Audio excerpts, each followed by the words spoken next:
Hello everyone. आज एक बेहतरीन कहानी हम आपके लिए लेकर आए हैं।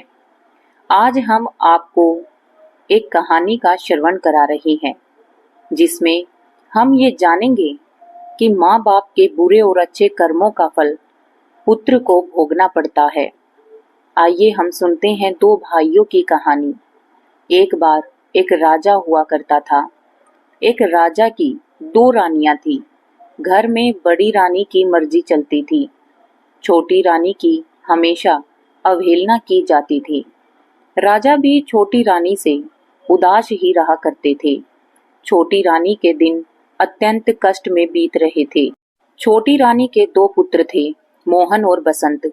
राजा अपने दोनों बेटों का ख्याल नहीं रखते थे। दोनों को न तो अच्छा भोजन मिलता था और न ही अच्छे वस्त्र।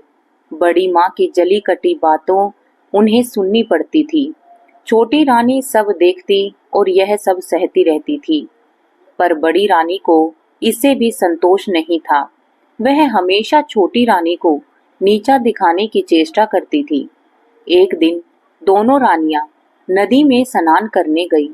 बड़ी रानी ने छोटी रानी से अत्यंत प्यार से कहा कि आओ तुम्हारे सिर में साबुन लगा दूं। साबुन लगाते हुए उसने चुपके से एक दवा की टिकिया उसके माथे पर घिस दी। दुखियारी छोटी रानी देखते देखते एक तोता बनकर टीटी करती हुई उड़ गई। घर आकर बड़ी रानी ने कहा कि छोटी रानी नदी में डूब गई है और राजा ने भी उस पर विश्वास कर लिया। मानो राजभवन की लक्ष्मी चली गई हो। राजभवन में अंधकार फैल गया। छोटी रानी के दोनों पुत्र मोहन और बसंत भी बहुत दुखी हो गए थे। उधर तोता बनी छोटी रानी उड़ती उड़ती राजा के राजभवन पे जा बैठी। राजा की एक सुंदर बेटी थी। वह बोली कि पिताजी, मैं उस सोने के तोते को लूंगी। राजा के आदेश पर उस तोते को पकड़ लिया गया और एक पिंजरे में बंद कर दिया गया। धीरे धीरे समय बीतने लगा। उधर बड़ी रानी के 3 पुत्र हुए, लेकिन यह क्या सभी पुत्र अत्यंत दुबले पतले थे। ऐसा लगता था कि मानो फूंक मार दें तो वो उड़ जाएं। बड़ी रानी का तो रो रो कर बुरा हाल था। वह बड़े जतन के साथ अपने पुत्रों का पालन करती थी। वह उन्हें खूब पकवान खिलाती, लेकिन वह मोटे नहीं हो पा रहे थे। दूसरी ओर बड़ी रानी छोटी रानी के पुत्रों को ठीक से खाना भी नहीं देती थी, फिर भी वो मोटे ताजे थे। यह देखकर वह और भी जली कटी रहती थी। एक दिन क्या हुआ, जब मोहन और बसंत पाठशाला से पढ़कर लौटते आए तो उन्होंने अपनी बड़ी माँ रणचंडी बनी हुई उसने उन्हें देखते ही गालियों की बौछार शुरू कर दी। गला फाड़ फाड़ कर रोने लगी, उन्हें मारने लगी, सामानों को फेंकना शुरू कर दिया। जब राजा को इस बात की सूचना मिली तो वो दौड़ते दौड़ते आए और उसने पूछा कि तुम्हें क्या हुआ है। रानी गुस्से में थर थर कांपती हुई बोली कि मेरी सौत ने ये दोनों पुत्र जब देखो मुझे उल्टा सीधा कहते हैं, गालियां देते हैं। जब तक इनके खून से मैं स्नान न कर लूंगी मेरा कलेजा ठंडा नहीं होगा। राजा ने कहा कि ऐसा ही होगा। फिर उन्होंने जल्लाद को बुलाया और आदेश दिया कि इन दोनों भाइयों को मारकर इनका खून लाकर बड़ी रानी को दे दो। मोहन और बसंत तो रो रो कर बुरा हाल था, वो पर जल्लाद को तो राजा के आदेश का पालन करना था, सो उसने हाथ पैर को रस्सियों से बांधकर बलि देने के लिए वह ले जाने लगा। मोहन बसंत के चिल्लाने की आवाज सुनने वाला कोई नहीं था। जल्लाद मोहन और बसंत को एक जंगल में ले गया। वहां उसके वस्त्र उतरवा लिए और पेड़ की छाल उन्हें पहना दी। मोहन बोला कि भाई, हमारे भाग्य में यही लिखा था। जल्लाद ने उनके हाथ पैर खोल दिए और कहा कि राजा की आज्ञा है कि राजपुत्र क्या करता मुझे मानना ही था, पर तुम लोगों तो मेरी अपनी गोद में खेले हुए हो। तुम्हारा खून मैं कैसे कर सकता हूँ। मेरे नसीब में जो लिखा है वो होगा। तुम चादर ओढ़ लो और इस जंगल से निकल जाओ। कोई तुम्हें राजपुत्र के रूप में पहचान नहीं पाएगा। यह कहकर उसने उन्हें जंगलों से बाहर निकलने का मार्ग बता दिया और वह खुद राजभवन की ओर लौटने लगा। रास्ते में उसने एक कुत्ता और शियार को मार डाला और उसके खून को बड़ी रानी को दे दिया। खून पाकर बड़ी रानी बहुत खुश हुई। उसने उस खून से स्नान किया और अत्यंत खिलखिलाती हुई अपने पुत्रों को अत्यंत स्वादिष्ट भोजन कराया और खुद भी खाया। मोहन और बसंत दोनों जंगल के रास्ते से आगे बढ़ते रहे। चलते चलते वो एक पेड़ के नीचे बैठ गई। बसंत ने कहा कि भाई, बहुत प्यास लगी है। हम लोग कितनी दूर तक चलकर आए हैं। प्यास के कारण मेरा तो बुरा हाल हो गया है। तभी मोहन ने कहा कि ठीक है, तुम यहीं पर प्रतीक्षा करो, मैं देखता हूँ कि आसपास कहीं पानी है या नहीं। अब मोहन पानी की तलाश में चला गया। एक जगह उसे एक तालाब दिखाई दिया, मगर समस्या ये थी कि पानी को लेकर वो जाए कैसे। उसने सोचा कि वह अपनी चद्दर को पानी में अच्छी तरह अगर भिगो ले तो वह बसंत की प्यास मिटा सकता है। यह सोचकर वह तालाब में उतरा। जिस राज्य की सीमा के अंतर्गत वह तालाब था, उस राज्य के राजा का अचानक देहांत हो गया। राजा की कोई संतान नहीं थी। समस्या उत्पन्न हुई कि राज सिंहासन पर कौन बैठेगा। सिंहासन को तो खाली नहीं रखा जा सकता था। इस पर काफी विमर्श हुआ। अंत में मंत्रियों और प्रजा ने मिलकर तय किया कि जिस व्यक्ति के माथे पर राज तिलक होगा उसे ही सिंहासन पर बैठाया जाएगा। योजना अनुसार एक हाथी की पीठ पर सिंहासन बांधकर हाथी को छोड़ दिया गया। वह हाथी माथे पर राज तिलक वाले व्यक्ति की खोज में निकल पड़ा। इस क्रम में वह उस तालाब के पास पहुंचा जहां मोहन अपनी चादर को पानी में भिगो रहा था। मोहन के माथे पर राज तिलक देखते ही सफेद हाथी ने उसे अपनी सूंड में पकड़ लिया और सिंहासन पर बैठा दिया। मोहन बसंत बसंत पुकारने लगा, पर सब बेकार था। सफेद हाथी मोहन को लेकर तेजी से नगर की तरफ चल पड़ा। इधर बसंत पेड़ के नीचे बैठा अपने भाई के आने का इंतजार कर रहा था। बहुत देर तक जब उसका भाई नहीं आया तो वह डर के मारे रोने लगा। रोते रोते सारा दिन बीत गया और रात हुई। रो रो कर वह वहीं पर सो गया। दूसरे दिन सुबह एक सन्यासी उधर से गुजर रहे थे। बसंत को उस हाल में देखकर उसे बड़ी दया आई। उसने उसे गोद में उठा लिया और जंगल में बनी अपनी कुटिया में ले गया। उधर सफेद हाथी मोहन को लेकर उस राज्य की प्रजा के समक्ष उपस्थित हुआ। सभी ने नए राजा का स्वागत किया। मोहन ने राज सिंहासन पर बैठाया गया और राज तिलक कर दिया गया। मोहन को कुछ समझ नहीं आ रहा था कि हो क्या रहा है। उसे रह रह कर अपने भाई बसंत की बहुत याद आ रही थी। समय बीतने लगा। मोहन ने परिस्थिति से समझौता कर लिया था।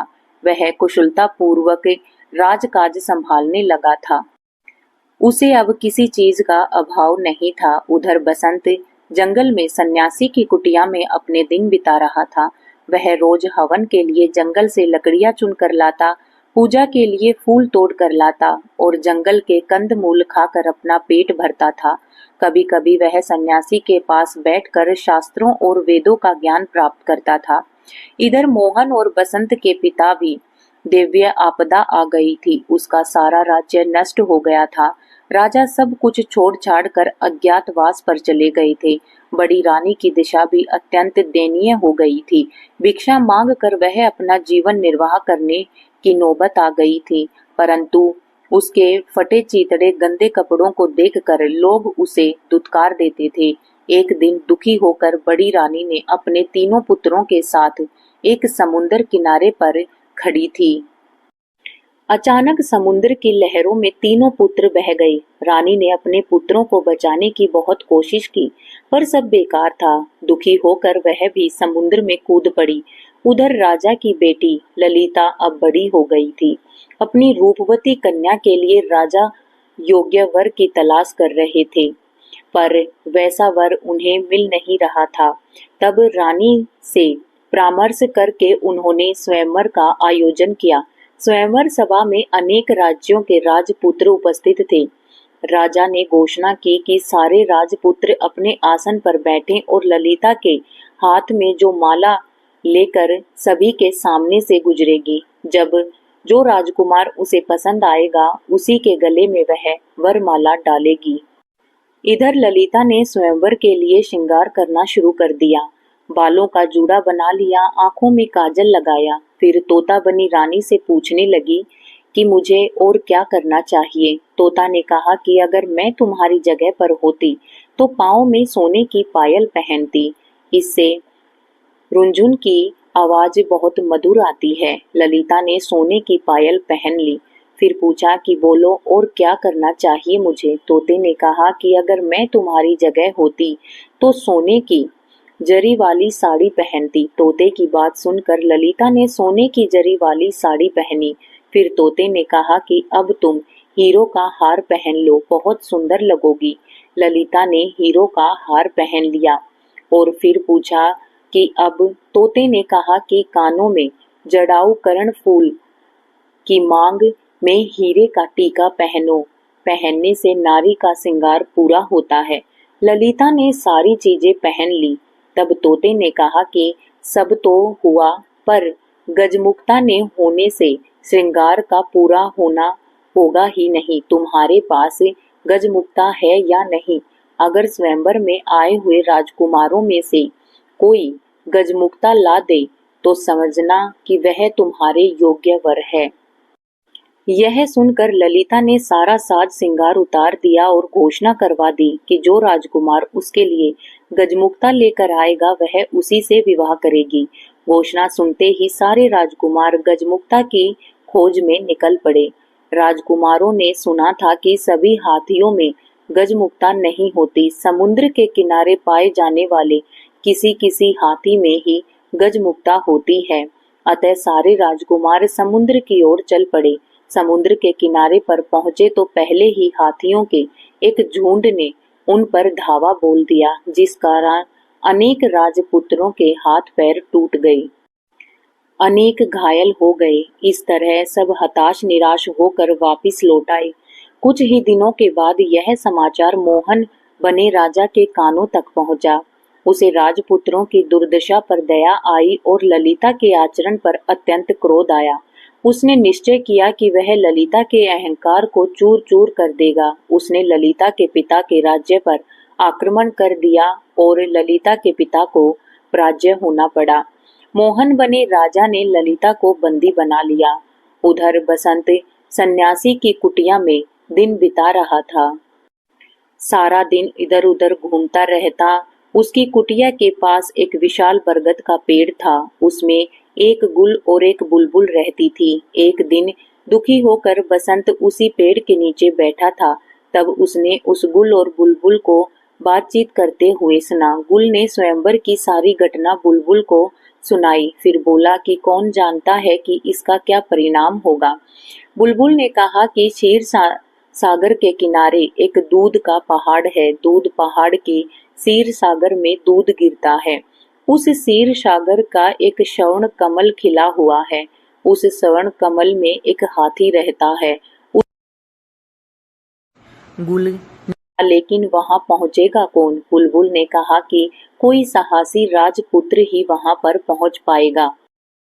सारी बातें सुनने के बाद बसंत ने उनसे पूछा कि मैं गजमुक्ता लेने के लिए जाऊंगा, इस कार्य में तुम दोनों मेरी कुछ सहायता करोगे? गुल और बुलबुल ने उससे कहा कि जरूर, लेकिन तुम पहले सन्यासी के पास जाकर उसका त्रिशूल लेकर आओ। फिर सेमल के पेड़ के पास जाकर राजपुत्र ने वस्त्र मांगो, सारी चीजों की प्राप्ति तुम्हें हो जाएगी। बसंत ने सन्यासी से त्रिशूल लिया और सेमल के पेड़ से राजवस्त्र प्राप्त किए और उन्हें पहनकर समुद्र की ओर चल पड़ा। क्षीर सागर में पहुंचकर उसने देखा कि स्वर्ण कमल के बीच में दूध की तरह सफेद एक हाथी के सिर पर गजमुक्ता है। गजमुक्ता की रोशनी से चारों ओर उजाला फैला हुआ था। बसंत ने उसे सफेद हाथी की पीठ पर कूदा। जैसे ही उसने सफेद हाथी के सिर पर त्रिशूल को रखा, वैसे ही सागर, स्वर्ण कमल, सफेद हाथी सब गायब हो गए और वहां केवल एक कमल का फूल खिला हुआ था और उसके अंदर गजमुक्ता की माला थी। मनुष्य की आवाज में कमल के फूल से पूछा कि निश्चय ही तुम राजपुत्र हो। कौन सा राज्य है तुम्हारा? बसंत ने कहा कि मैं राजपुत्र नहीं हूँ, मैं एक सन्यासी के साथ जंगल में रहता हूँ। ठीक है, तुम राजमुक्ता को अपने सिर पर और मुझे अपने हृदय पर रखो। ललिता के साथ तुम्हारा ही विवाह होगा और तुम्हारा जीवन सुख से बीतेगा। बसंत क्षीर सागर के बालू पर चलता हुआ वापस लौटने लगा। तभी उसे कुछ आवाजें सुनाई पड़ी। हम लोगों को भी साथ ले चलो भाई। वह भौचक्का होकर चारों ओर देखने लगा। उसके आसपास कोई भी नहीं था। वह आगे बढ़ा तो फिर वैसी ही आवाजें आई। उसने गौर से बालू को देखा तो उसे लगा कि उसके पैर के पास बालू के अंदर से आवाजें आ रही हैं। उसने त्रिशूल से वहां का बालू हटाया तो देखा कि वहां 3 सोने की मछलियां थी। वह उन्हें अपने हाथ वह उन्हें अपने साथ लेकर चल पड़ा। इधर मोहन बना हुआ राजा शिकार खेलने के लिए निकला था। एक दिन सारा दिन भटकने के बाद भी उसके हाथ में शिकार नहीं लगा। थक हार कर वह एक पेड़ के नीचे बैठ गया। अचानक उसे याद आया कि वह अपने भाई बसंत को इसी पेड़ के नीचे छोड़कर पानी लेने के लिए गया था और फिर एक हाथी उसे एक राज्य में ले गया था। फिर वह कभी इस जगह पर लौट कर नहीं आ सका था। बसंत का क्या हुआ होगा? वह कहाँ हो गया? कहाँ होगा? वह जीवित भी है या नहीं? यह सोचकर वह वहां पर बैठा बैठा रो पड़ा। राजभवन में लौटने के बाद भी वह केवल बसंत के बारे में सोचता रहा। बसंत गजमुक्ता लेकर ललिता के राज्य में गया। वहां उसे पता चला कि मोहन राजा ललिता को बंदी बनाकर अपने राज्य में ले गया है। बसंत सीधा मोहन राजा के राज्य महल में पहुंच गया।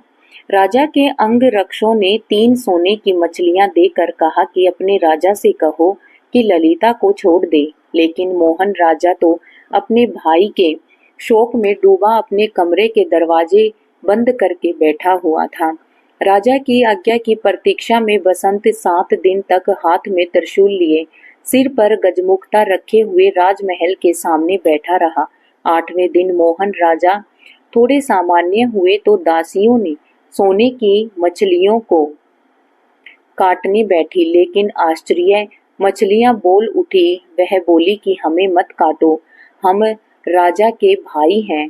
अंगरक्षकों ने जब मोहन राजा को बसंत की बात बताई तो वह समय राजभवन से बाहर आई। वहां वह अपने भाई बसंत को देखकर दौड़कर उसके गले लग गया। तभी वो दासियां उन बोलने वाली सोने की मछलियों को लेकर राजा के पास पहुंची। लेकिन आश्चर्य, मोहन राजा के हाथ लगते ही तीनों मछलियां 3 मनुष्यों में बदल गई। उन्हें देखते ही वो पहचान गया कि वो बड़ी रानी के पुत्र हैं। मोहन बसंत ने बड़ी रानी और राजा के दुर्भाग्य की सारी बातें उनसे सुनी। उनकी आंखों से आंसू बहने लगे। 5 भाई आनंद पूर्वक राजमहल में रहने लगे। मोहन राजा अपने भाई बसंत के विवाह की तैयारियां करने लगा। उसने ललिता के पिता के पास जाकर यह समाचार भेजा कि उन्हें मुक्त किया जा रहा है। पिंजरे के तोते ने ललिता को खुशखबरी दी। गजमुक्ता लेकर राजपुत्र आ गया है। ललिता बोली कि मैं जानती हूँ। उसी समय एक दासी दौड़ती हुई आई और उसने प्रसन्नता पूर्वक कहा कि गजमुक्ता लाने वाला राजपुत्र राजा मोहन का ही भाई है। ललिता बहुत खुश हुई। उसने तय किया कि वह अपने प्रिय तोते को आज अपने हाथों से स्नान कराएगी। उसने गाय के दूध में कच्ची हल्दी को पीसकर दूध में मिलाया और उससे तोते को स्नान कराने लगी। ललिता के हाथ से तोते के माथे की दवाई पुछ गई और देखते ही देखते तोता एक सुंदर नारी बन गया। ललिता ने आश्चर्य से पूछा कि तुम कौन हो, परी हो या कोई देवी हो? वह बोली कि मैं एक राजरानी हूँ। मोहन और बसंत मेरे ही बेटे हैं।